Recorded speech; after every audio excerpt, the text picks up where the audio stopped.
Hi everyone, welcome again to my channel. My name is Daniel Cubas, and if you are new to this channel and want to know what this channel is about, it's just about my experiences as a totally blind person and just wanting people to know what it's like to be a totally blind person and how we experience the world, technology, and what works and doesn't work for us. So I will talk about a variety of things in future videos.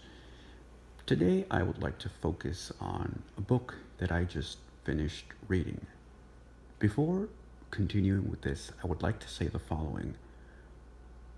When we use reading, it's understood that we either read in Braille or listen to audiobooks. Regardless of what term we use, it's reading, even if it's by listening to a book.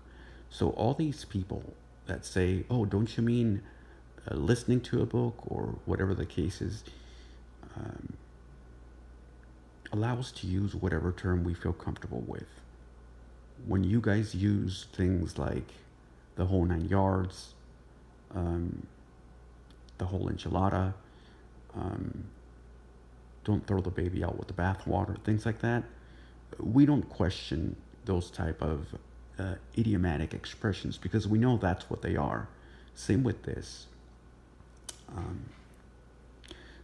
So going on with the book that I want to talk about today is If We Break, a memoir of marriage.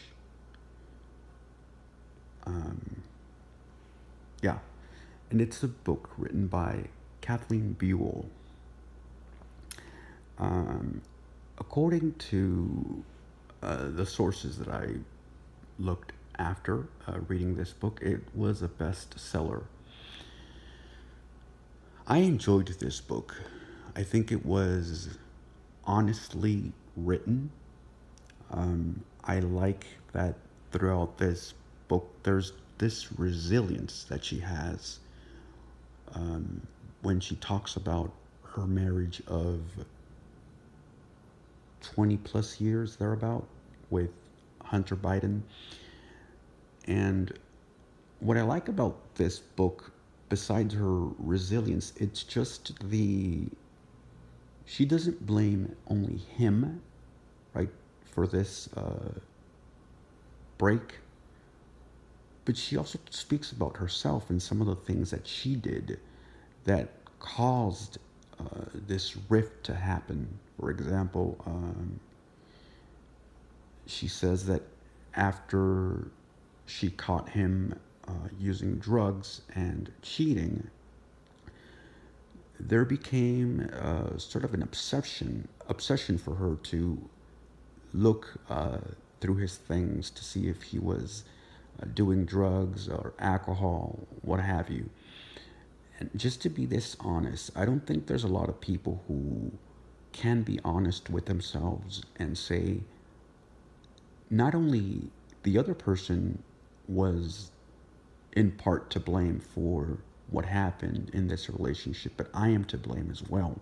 I think when you take personal responsibility for the things that you do, it makes you seem more human, more like, wow, finally there's none of this partisan type things that you often hear either in the media or news or just when talking to other people. So I enjoyed this part where they both, or she tries to make it to where both are responsible for the breakup of this marriage.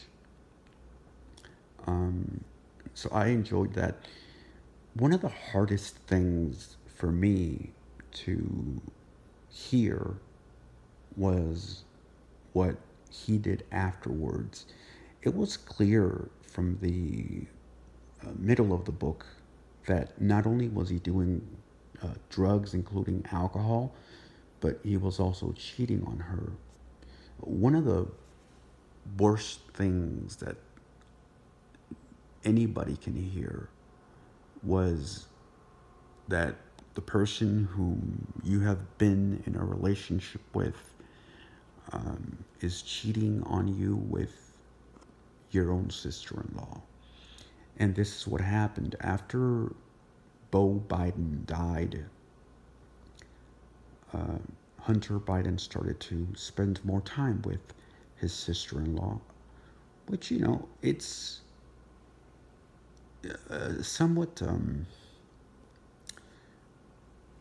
how would I say it? Normal, I would say, because you want to spend time with the person who is grieving. You want to give them support.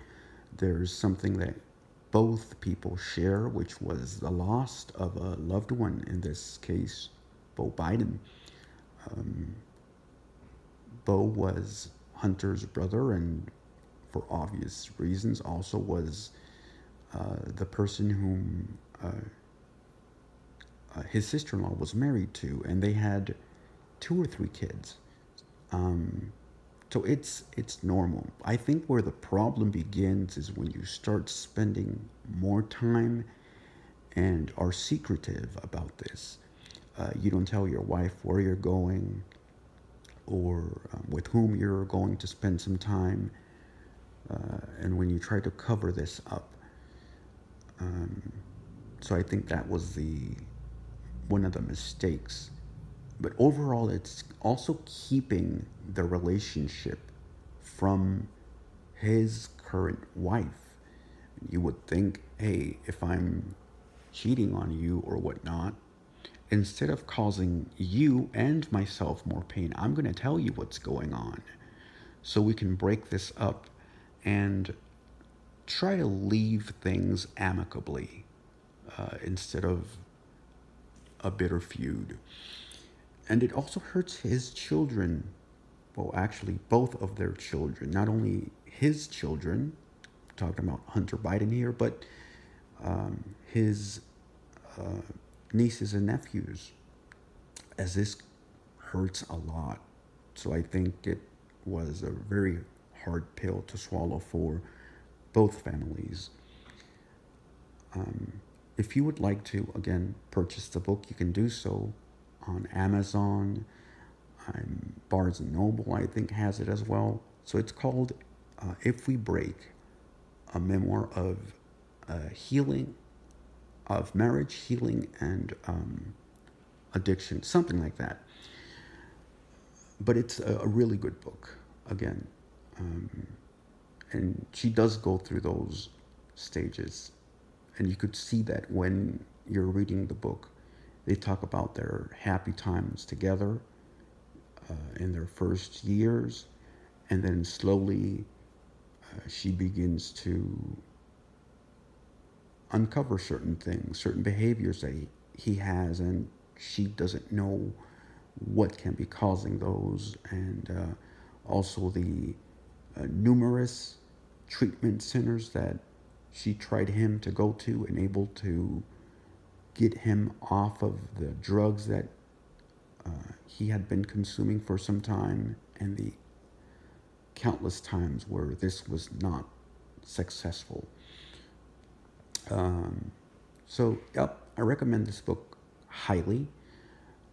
Pick up this book, and if you have any more, say, comments or what book I should be checking out next, or anything that you want me to talk about when it comes to how is it like living as a totally blind person, what things do I do, any suggestions that you have, feel free to share with me those on the comment section.